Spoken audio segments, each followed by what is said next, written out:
I have the pleasure of introducing Jeff Stanford, and probably the most amazing eco-vegan resort in the world. Probably. Probably the only one. Probably the only one. That's why it's the most amazing one. It's truly amazing up there. It's a little slice of heaven in Mendocino County, and Jeff and Joan, I think 1980, right?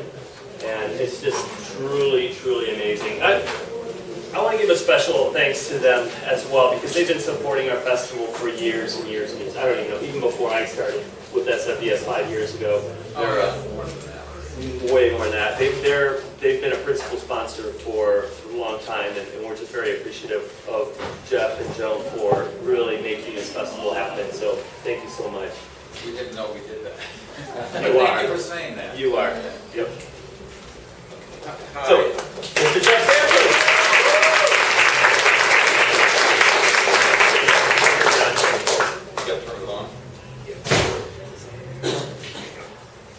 Can you hear? Oh, I can hear myself. That's not good.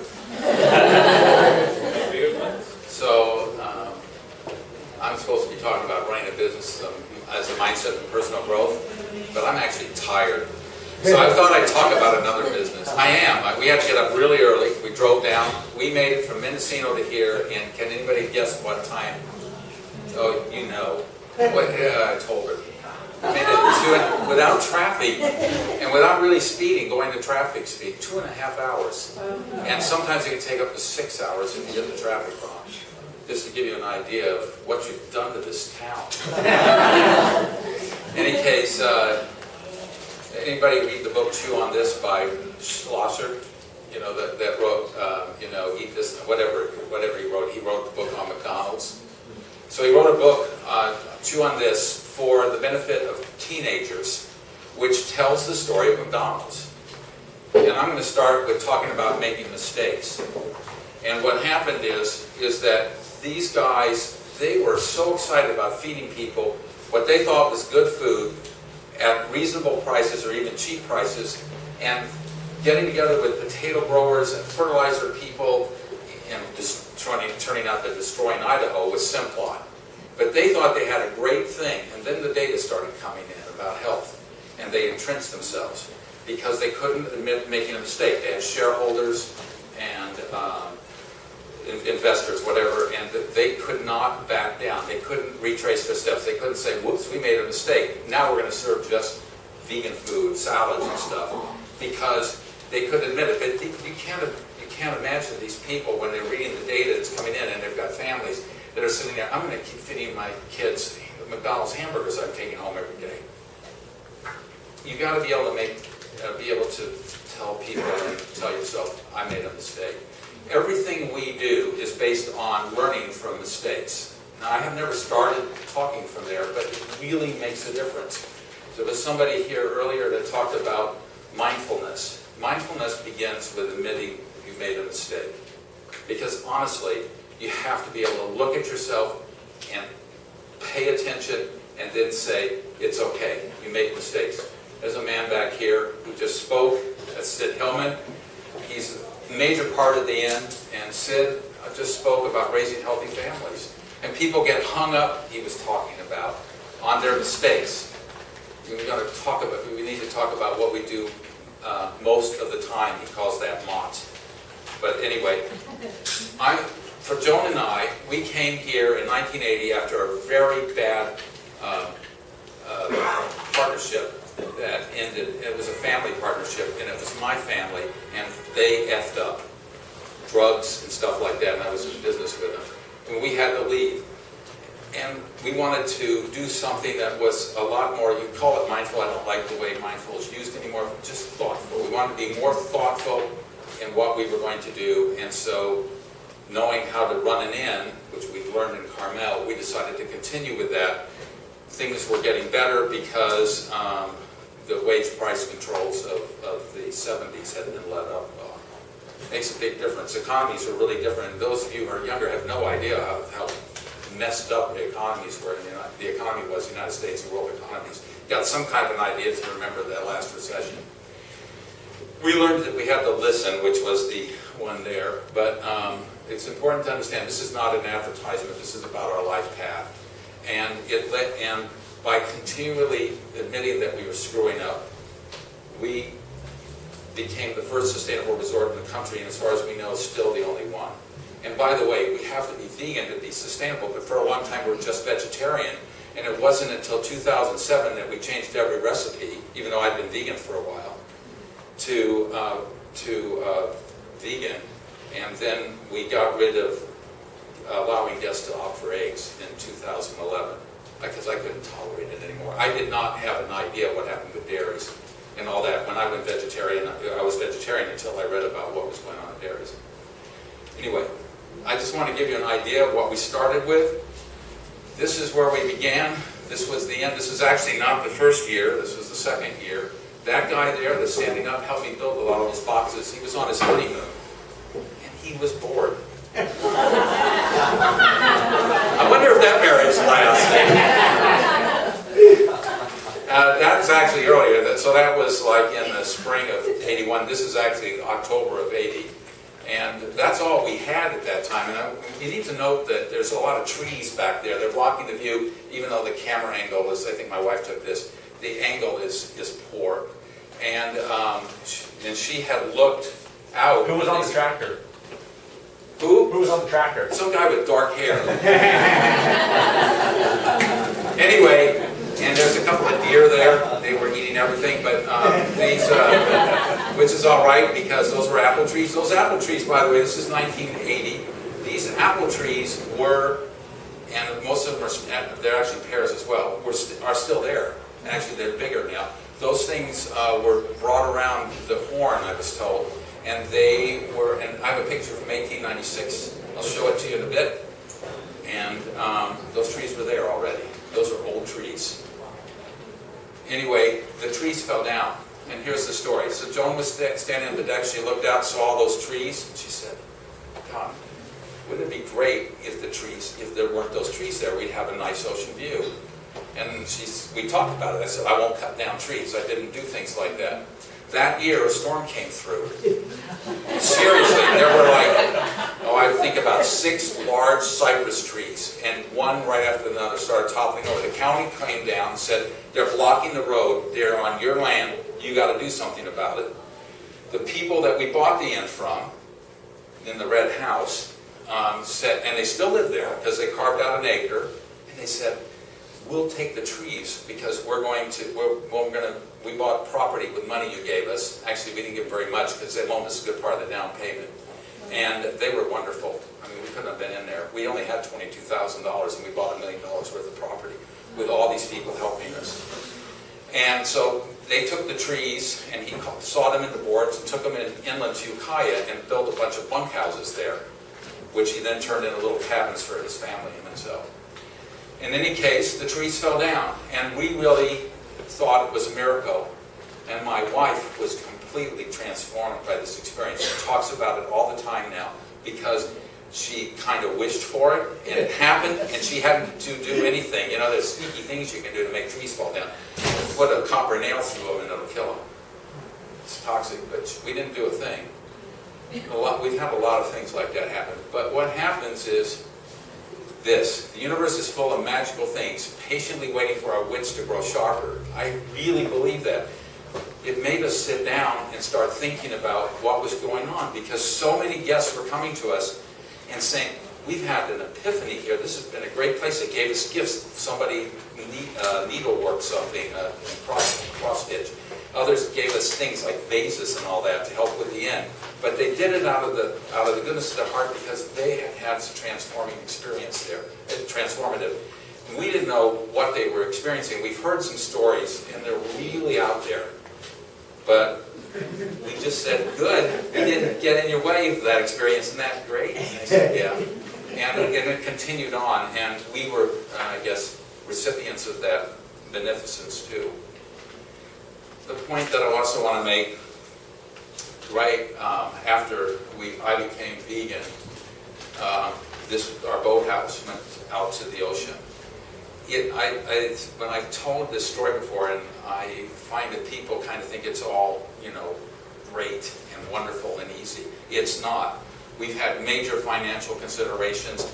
We've always been undercapitalized. Thank God for the owners loaning us a down payment.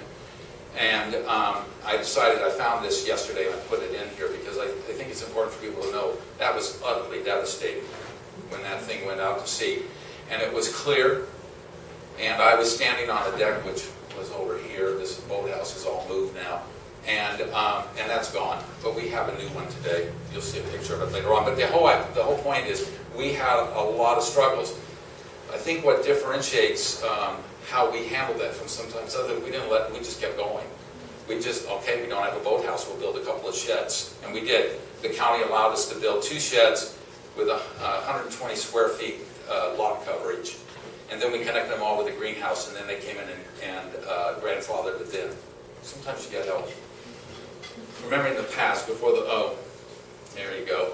This is the picture, and these are those trees. Whoops, sorry. These are the trees, if you can see them. That's the red house, and those are the trees, and that's in 1896. Things change. So, those were the China gardens, and so what we did is we put in the gardens, and now here's where the real story begins. So, in 1985, we decided that we'd been there 4 years, we'd had 2 kids, and we were living in 2 units, in a total of about 720 square feet is what we had.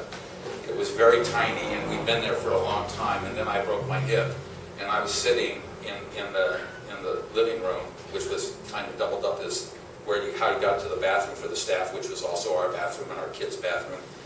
And I was thinking about the ethics of running a business and my life in general, and I realized the first thing that came to me was I would never cause somebody to kill somebody to do something that I wouldn't do. Kill somebody, not somebody else, but an animal. I wouldn't also cause them to kill anybody else either. And that's when I became vegan. It was just that easy. I just thought that was an ethical thing to do. And we had already been approaching every decision from 1980 when we got there to that point in using the best research. We didn't have the internet. We had to use libraries, magazines, things like that. What's the best diaper to use? What's the best way to garden? And by the way, this was all based on John Jevons, who's actually he started in Palo Alto, and he's in Willits now. These are double dug beds. And we partner with him, and I'll go into that later.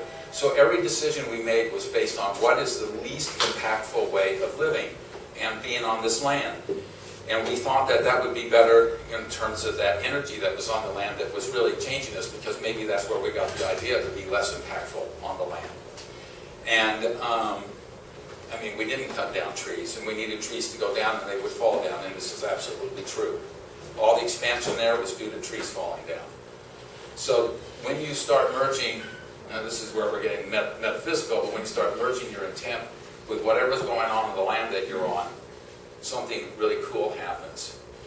Now Sid, who's left now, is manning our booth, he would call that grounding. You have to ground yourself into it. And so many of us live in the city and live in places where we don't think to ground. But you can go hug a tree, in essence, you don't really do that, because somebody might think you're crazy. But if you deeply appreciate the leaves on that datura, that's grounding yourself. When you really pay attention, that's actually mindfulness in the classic sense. If you really pay attention to it, and living where we do, and it's so beautiful, every day we attend to the outside, we attend to nature, and that's made a huge change in our life.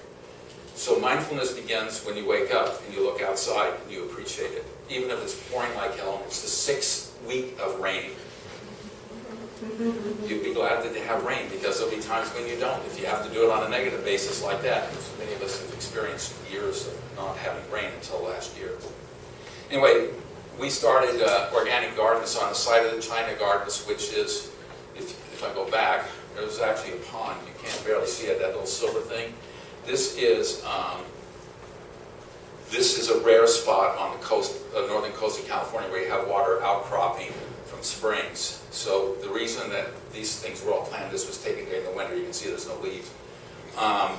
The Chinese people came across from the town. They lived over there, and they farmed that land because there was water, without having to pump it. So we put in the new gardens. Excuse me. This is spring, and we started planting them. They don't look like this year. We've tried some new techniques that we're going back to this. I don't like what we're doing. Anyway, what we experienced was a real intimacy with the land, and it just continued in every decision that we did. But it gives you an idea of how that property looks. Again, there's the trees. They continue. Well, we don't know when they planted them. We know the history of the property, but nobody knows the history of the land, the trees. And this is just attending and listening. Okay, so one of the things that we did and do is to partner with everybody that we can. We build boats, have boats built for us in Mendocino County. We'll see them in a minute. This is a John Jevons project. Anybody here know who he is and what he does and how important he is? Nice, somebody does. So to deal with hunger in the next few decades, the best way to approach that is to use small-scale farming, and that's actually declared so by the United Nations Commission of Business and Agriculture in 2013. He's been doing that for years. It's his work it's based on. And this is a small-scale training garden, and that's approximately 4,000 square feet with what's on the other side of that tree that you can't see. And that will feed a family of 3 to 4, depending on the environment, for a whole year. Enough calories, enough calcium, enough carbon, enough protein, everything that they need can come right out of that garden. And the reason that this is important is that if we were on a vegan, whole foods-based diet, and using this gardening technique, first of all, you provide a lot of meaningful work for a lot of people, where we get more and more technology, more and more people would be out there and they'd be touching the earth, basically, to do this. Secondly, it will allow us to recapture 85% of our forests, which are gone, and they're cutting them down now in Brazil and in Siberia. And those forests are really taking a long time to replenish themselves because they're boreal forests. And the additional thing is, we'll also create in 8 years an inch of topsoil, which sequesters a hell of a lot of carbon because you don't do deep tilling. So if the world needs to change, obviously, big farm, business, agribusiness is going to put up with this. But anyway, it's something to shoot for. So we're actually training people. We've had several trainees from, actually probably about 20 from all over the world, 2 of which I know what they're doing, and they've trained between the 2 of them about 220,000 farmers since 2013 when they graduated from the program. One's in Chiapas, Mexico, and the other one's in Sri Lanka. Just the work they do alone, it's absolutely amazing. But that's part of how we engage with the community, to provide this space. I live where I'm taking the picture from. To be honest, there's a barn here. We built that because my wife said she was going to leave me if I didn't build something. So we had friends that loaned us $100,000 and we built the barn in 1988. This is quinoa, several different kinds, in that garden. So that's what it looks like when it's done. You'll notice the plants are planted very close together, but there's no herbicides or pesticides. There's nothing there that allows you to do that in North Dakota, where everything's GMO and glyphosate, which is Roundup. We don't use that. That's the new Couch Canoe. This is all a greenhouse that we installed between the 2 sheds. You can see the wood roof of one here and the other roof there. It is Gary Fisher's favorite bike shop because it's a greenhouse, that's a boathouse, that's a bike shop, and he thinks that's great. Gary Fisher was one of the founders of the mountain bike movement in Marin County. Anyway, these boats here, that sailboat with the 2 outriggers, and these are outrigger canoes here, are all made in Mendocino County. So we try to involve the community as much as possible. This thing provided 5 months worth of work for kids, and we wanted to make it go year-round, and that's why we brought in the bicycles. So we brought in the bicycles 30 years ago. Again, it was always with the idea of how to not just stay in business, but how to make it better, how to make it to enhance the experience of our guests, and by doing that, enhancing our experience as well. It was so important for us to have some reason for doing this, to introduce people to this river, which the University of California at Santa Cruz had documented and had made it a sanctuary kind of river, had requested that, and so there was a 5-mile speed limit and stuff like that on it. It is one of the most thoroughly studied rivers in the state of California, and it is the longest undeveloped estuary. It did have some development in terms of dams to hold logs back, but those, of course, are no longer there when they were logging. Oh, so I suppose most of you that travel know that pets are everywhere. Pets in the hotels, everybody's pet friendly now. The first renowned place to be pet friendly was actually the Rosita Lodge in Carmel, which Joan and I did in 1975. We kept the concept, brought it to Mendocino, believing that dogs and cats, tortoises, iguanas, all kinds of birds, pot-bellied pigs are part of the family, and you have to accommodate them in your hotel. And we did that. And then when the economies crashed for 2 occasions, one, the dot-com crash, and second, 9/11, all these hotel people came to us and said, how do you do it? How do you do it? There's no trick to it. You welcome people with dogs. You provide sheets and stuff to cover your couches and stuff like that, so in case the dog jumps up on it, you just do it, and you just do it with the idea of accommodating a pet and accommodating their owners without doing it for the benefit of, well, I don't really want to do this, but I need to do it for the money. It's a different mindset. When you embrace what people want, as opposed to doing it just because of the money, it's easier, and there's no conflict within you. We're single ownership, we in the bank, and frankly, we don't have to, we paid off the first owner, we don't have to answer to stockholders like the people at McDonald's did. But even so, if I'd worked there, I would have quit. I'm almost certain of that when that happened to them. When they started realizing what they were doing was poisoning people and poisoning the earth. First I would have been defensive. I would have been saying, oh my God, that's not what we're doing. This is why we're doing it. Look how many people are eating in the ghettos and stuff like that. It's cheap food. Somebody said, but look what it's doing to them. And at a certain amount, I'm going to say, God, you're right, and I would quit if I couldn't change them. I mean, this is what Joan and I found. You have to take a stand on things and act from there. We've been lucky in this round. This isn't our first, whether it's like pony show, dog show. This isn't our first thing. But we have to make changes. That's why we got up there, because we wouldn't take obsessive, compulsive craziness. This is a canine cruiser. It's made in Mendocino. This is actually made for dogs, so we can take out all those panels. And there are the 2 dogs sitting there. And I suppose they jumped into the water and got people all wet, but it's what happens. Oh, and another cool thing is that those boats are made out of reclaimed redwood lumber from barns that the guy, I think, took out of his own property. We provided access to the natural beauty of Big River Estuary. It's all an estuary 8 miles up. That thing, the guy that's on the right there has actually designed it. That's Rick Hemmings. He's been with me for 30-some years. It's got little, those white things are actually hiding solar panels on that arm to the outrigger, and there's a little electric motor that powers it against the waves or wind if it comes up. Otherwise, you ride the wind up the river. And you can ride it back if the wind is coming from the back. And this costs a lot of money to build that boat, and I don't think it's paid for itself, but think of the people and the stories they have.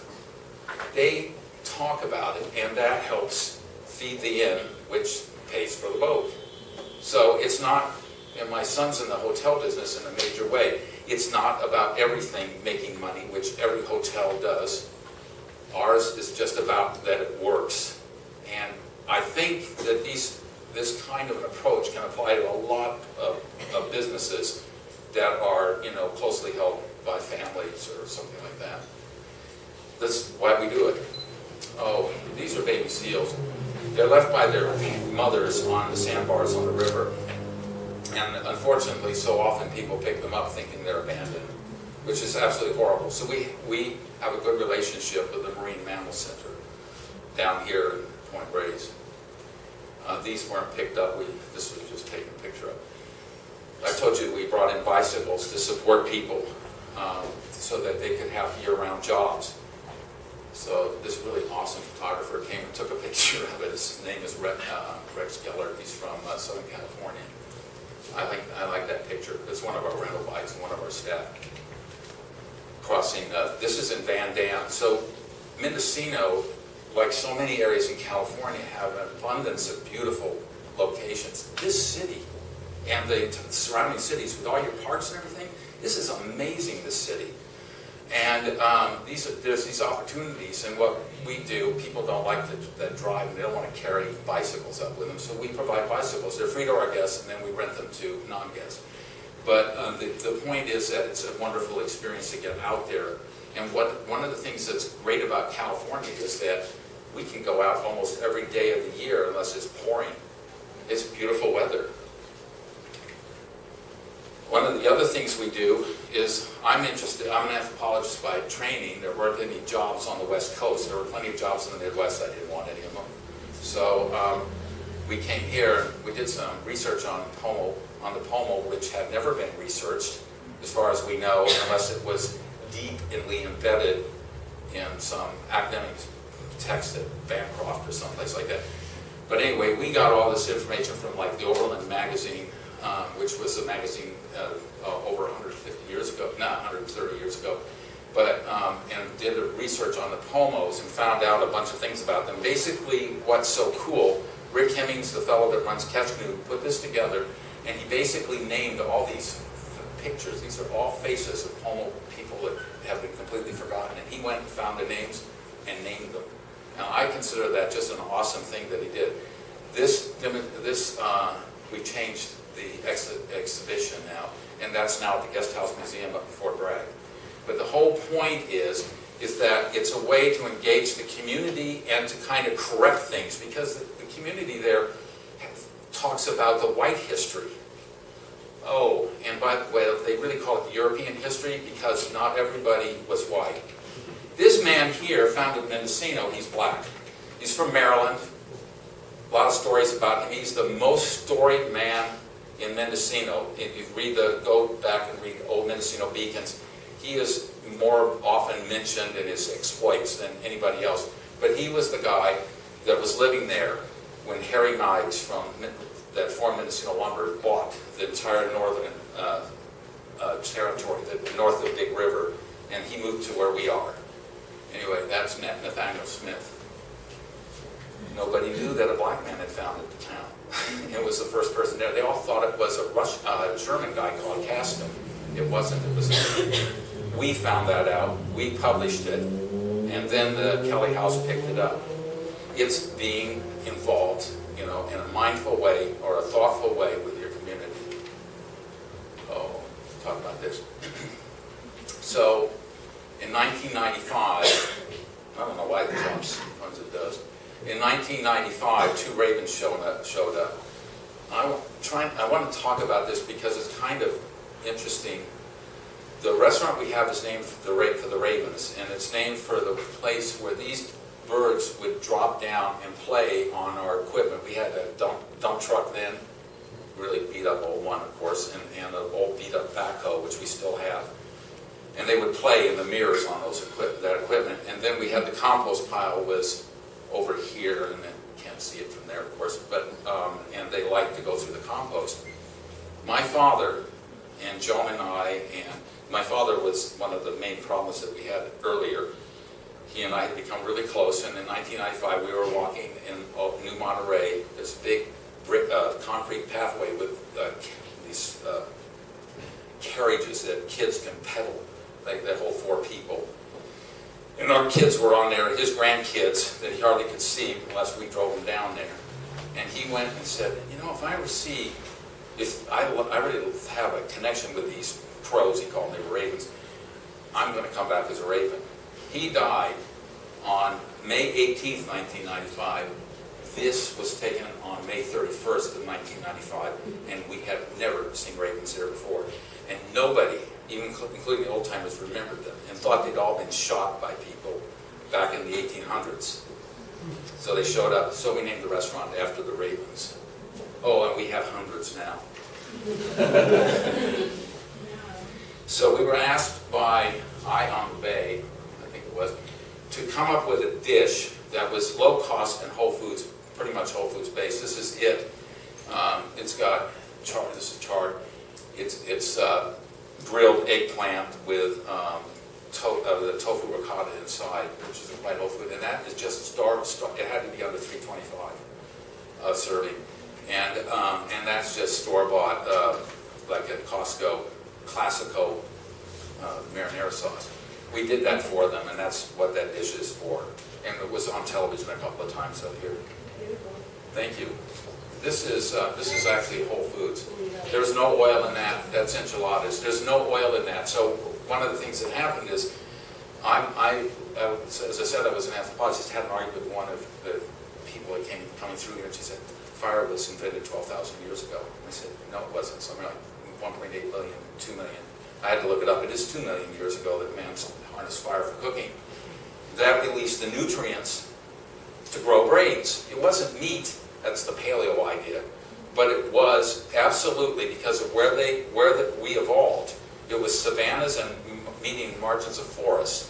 You can tell by the bacteria, our teeth, and everything else. It's all Whole Foods. And does anybody know about how long ago we started extracting oil from plants, human beings, and what they used it for? 8,000 years ago. 5,000 years ago. Close. That's close enough as far as I'm concerned. That's so long ago, it's hard to really comprehend it if you're thinking of 70-year lifespans. And it was used to rub on people's bodies. And eventually the Greeks scraped it all off and put it in amphoras and sold it as something to maintain youth. Then I think we started eating sweaty, dusty olive oil. But this is all true stuff. I looked it up, and also I met the guy that ran the classics department at University of California, Berkeley, and he told me all this stuff. Awesome man. Anyway, he's not vegan now. Teach him a few things. But it's very cool. I mean, when you think about it, our gut bacteria, which is called soil bacteria because it's also in the soil, and it will produce B12 and all that, but you don't need that because you just eat dirty plants.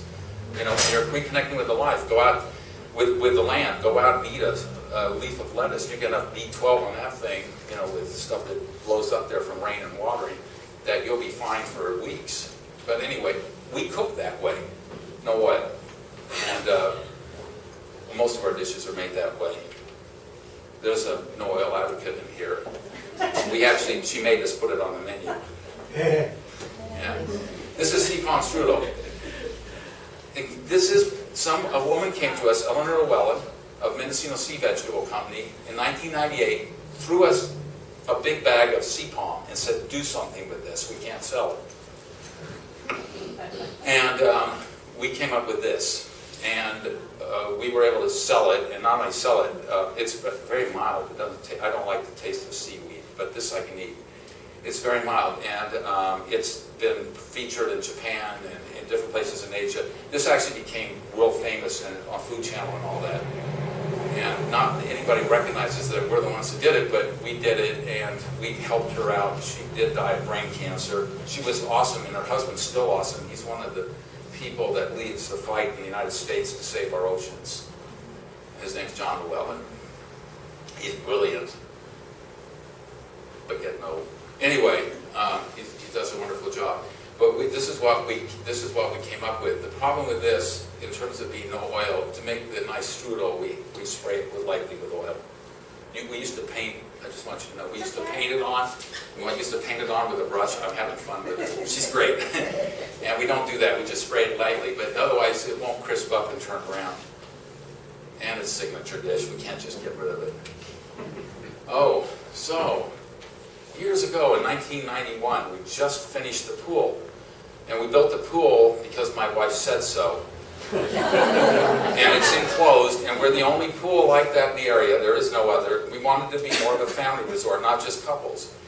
And this woman comes to us, her teacher, and she says, we really need a place to do yoga for the community. She said, do it around the pool. We'd open up the vents, cool it off because it's heated. And it's indoor. because it's always cool there. And we started the yoga practice. It was one of the first small hotels, if not the first in the country, to do that. Not only that, it continues today very strong. This is her student, and she learned actually from her mother, but became a teacher through this other person. And now her daughter's teaching it in Brooklyn. Three, they call themselves yoginis.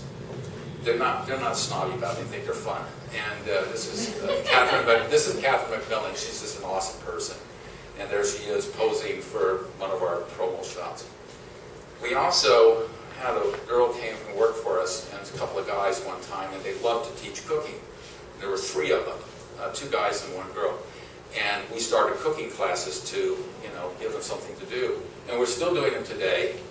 And it gives somebody nearly a full-time job just doing cooking classes.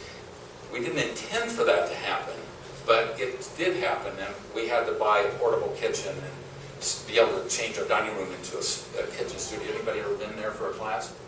We can actually turn our dining room into a studio for cooking classes.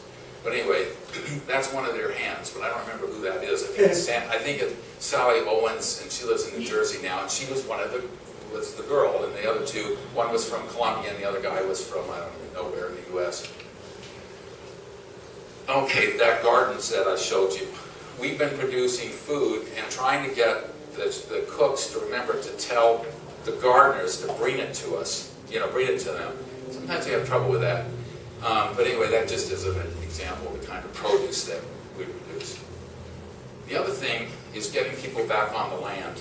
So there was a guy, he was a chemist, he used to work, his best friend is Sandy Weil, and they had worked at Stanford, and with the whole idea of finding plants that would solve all the medical needs of humans in the United States. They would chase down any plant they heard that had medical properties. He got tired of that, and Andy got a job at where he still is at University of Arizona in Tucson. And he came up, decided to teach high school, and basically didn't tell anybody what kind of degrees he had and all that. He became a high school biology teacher. He was actually a chemist. And when he retired, he didn't have much money. He had nothing to do. And our head gardener, Dana, saw him working as a pharmacist assistant or a pharmacist, if he had that kind of degree, in what is now CVS, Long's Drugs, and said, come over to the end, we'll find something for you. Boy, did we find something for him. When he died, he lived 20 years longer than any male in his family. They had heart problems. But he lived to be 70. And by the time he was there, from having no income at all, he worked himself up to $50,000, which is a lot of money in Mendocino. It's a huge amount of money. And from nothing. And then he was so successful, a book was going to come out, and he dropped dead of a heart attack in his home.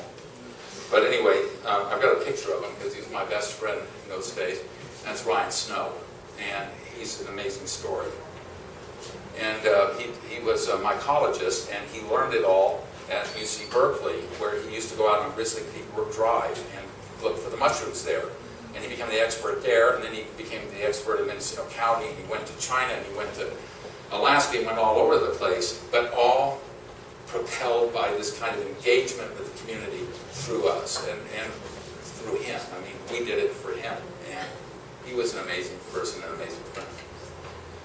So what we learned, and this is truly, I didn't really kind of go deeply into that because I started out with Schlosser, but change the story and you change perception, and change perception, you change the world. And all we had to do was be reflective enough to understand the story, to understand that people were having changes in their lives, and it was because they got excited by life, and to do that while they were there. That's what we thought, and we think there's something else going on there too. We wanted to help that. We wanted to get them excited about life, but it's different kinds of opportunities that we have here. And we wanted to do it in a way that was thoughtful and without damaging the environment. We don't let people go out there and just pick mushrooms. That was on land that we had permission to pick mushrooms. We try to do it in such a way as to disturb the ground as the least possible way. And if they do disturb the ground, we make them put it back. We teach them how to do that. And what we did is we started reconfiguring the story of what the end was about, and that was a long time ago. That was in the early 80s, even before I became vegan. And we wanted people to understand that life is remarkable and worth taking the time to observe it. The kind of process that we talk about is thoughtful meditation, which is based on Buddhism, which is based on developing a alert, curious, sensitive mind that's inquisitive, but without judgment. So, that's hard to do, but that's the kind of meditation I practice, where if you go, I'm going to think about this, and I could have done that better. I should have started here. And every one of those is a judgment. And go, oh, I made a judgment. And then you penetrate that by going, oh, I made a judgment of judgment. Well, you create gaps. I mean, when you get right down to it, there's you and whatever you're a parent thinking about or experiencing. Only you think there's a separation. There really isn't a separation. When you see that separation is not a separation, the gap happens and something happens that is called enlightenment. Light comes to you. And that's what we want to happen to our guests. And we can't program it, so we can't. That's why this is no advertisement at all. But it's happened as such that one of your very famous PR people in this community wrote me 20 years ago and said, I had an amazing epiphany at your place. You got to tell people about it. And I wrote him back and I said, you got to be kidding. You can't do that because it sets up expectations. And he said, you're right. I got the point. He'd come there with his 10-year-old son at the time. It's kind of amazing because his son's 31 now. But the point that we're making is, and I've learned this from my own personal experience, it's not just there in that corner of Mendocino. It's also wherever else I go, I find places that have so much energy, and most of the people are walking by and they don't pay any attention. Because they're not walking past it. They're, instead of walking past it, they're thinking about what they have to do the next minute or something. So all you have to do is remember to think about what you're actually doing by taking no meditation techniques, nothing hard. Just go, just that one breath, and you just feel your body, and you're right there where you are. And that's all you need to do. And Joan and I take those breaths every now and then when we remember, like once a week. But I'm telling you the truth. My son's living with us now. His house is being torn up in Noy Valley. We're constantly inundated by guests and children still. We have another child, but she's married. She doesn't bother us. we enjoy her telephone calls. So, but for this, what we believe when we started the business, we kept our personal life. We were a young couple. We weren't married. We got married because she was Canadian, I was American, and we decided to live here instead of Canada. So we got married, but the point is we were a young couple and we kept everything separate. We had our lives and we had the inn, which was over there. And then that's not a good way to live. We need to integrate all that. That's when we moved to Mendocino and started integrating our lives by not making our work separate, which so many of us do. By looking at every decision that we make at work, and I have worked for other people, also our decision and our responsibility. And that opened the door for us, and I hope it opens the door for anybody else in that position to accept that responsibility for the decisions that you make wherever you make them. And you'll make better choices. And if we all start doing it, and if we are examples for other people, then maybe we won't have an administration like we have, and the chaos that we have around us by being examples. So Sid Garza Hillman, who just did a presentation in the bigger theater, he was talking about that, and how he's doing that with his kids, and how he suggests other people do it for their kids as well. We do it by example. That's everything. But basically, that's it. I don't know what else I have here. Taken by Justin Lewis, a graduate of Brooks, which is no longer existent, but he is now out on the ocean someplace doing a lot of photography. He grew up on the Mendocino coast. And that's it. Thank you very much.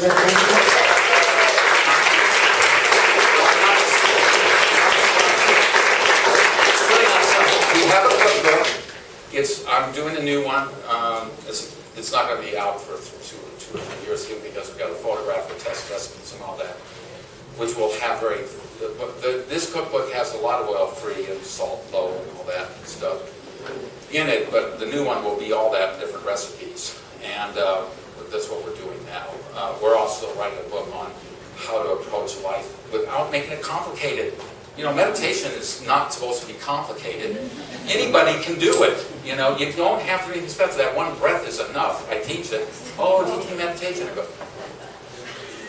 there you go. Where are you right now? You know, it's not complicated. I don't want to make money off of this. All I want people to know is it's accessible. If you want to read a guy about how simple meditation is, don't try to do it. Just read them and then let it sink in. There's a guy named Krishnamurti, Jiddu Krishnamurti. He was great.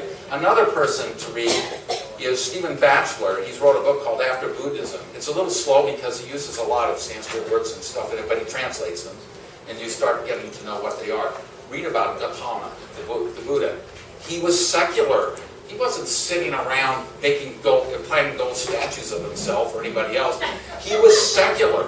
He was a man in a world that was rough and really dangerous. And he was telling people how to cope with that world. And we're moving into a world that's a lot more dangerous than it is now, if for no other reason than texting in the car. Apple's helping with that. Not that I like Apple, I like Samsung better, but, you know, I just throw that out there. So they're going to set up for the next one. Any other questions? We do have a cookbook, and it has a history of the inn in it, which is much better told because it's in writing than what I just did in short. Yeah? What was the name of the guy with the small-scale farming again? That's John Jevons at Ecology Action, or Grow Biointensive. They just closed the demonstration farm in Palo Alto due to lack of funds. So what's happened is the two major funders are planting trees. They figured that's a quicker way to fight global warming. I think they're wrong. He's got to go find some new people. Right now, we're paying for everything on our property to help him out so he doesn't have to cover that with grants. Yeah? On that garden, yes. How many man-hours per week or per month is that? For the 4,000 square foot garden, not very many, I'm afraid. Once you get it established, it probably takes somebody about 10 hours, one person, 10 hours a week. That's fantastic. To get it established, it takes a couple of people, particularly if you got soils. He chose the worst soil on our property. Had been a road bed. It's taken a while to get it going. Yeah. How do you keep the creatures from eating everything in the garden? Okay, we kill them. We're just outright kill them. We go out with guns and shoot. Okay, so we use fences to keep the. So we're also a bit of an animal sanctuary. We keep the donkeys out and the horses out and the llamas out, and the geese are allowed into the gardens because they clean things up. That's how we do it. We try to distract. We use foil and stuff in with the corn is and stuff like that to keep the birds out. And then with regard to things like rats or raccoons, we actually will set up a feeding place. We say, okay, you guys can eat here, but you can't eat this. So you kind of make a compromise with that. Read Michelle Wright, Paralandra. You have to be there. You have to go there with the intention of talking to the gophers and say, Pedro's going to kill you if you don't move out of here. Because I'm not going to do it, but Pedro will. Any other questions? I'm telling you the truth. Sometimes you have to compromise, and you have to be truthful about it with yourself. How many of you do something because you don't know what else, you don't have the money to do it and that, and you just go and then deny it? Might as well be truthful about it. Pedro will do it. I do my best to talk to the gophers. Our other head gardener does too. If it doesn't work, he'll kill them. Locally, we haven't seen any dead gophers lately. This is true. But gophers are a minor problem. We know they like artichokes the best, so we grow artichokes for them. And that's how we do it. We don't eat artichokes at the end unless we buy them from Santa Cruz Organic, because our gophers will have killed them. Any other questions? Real quickly, I have 1 minute. Okay, well, thank you very much. I appreciate it.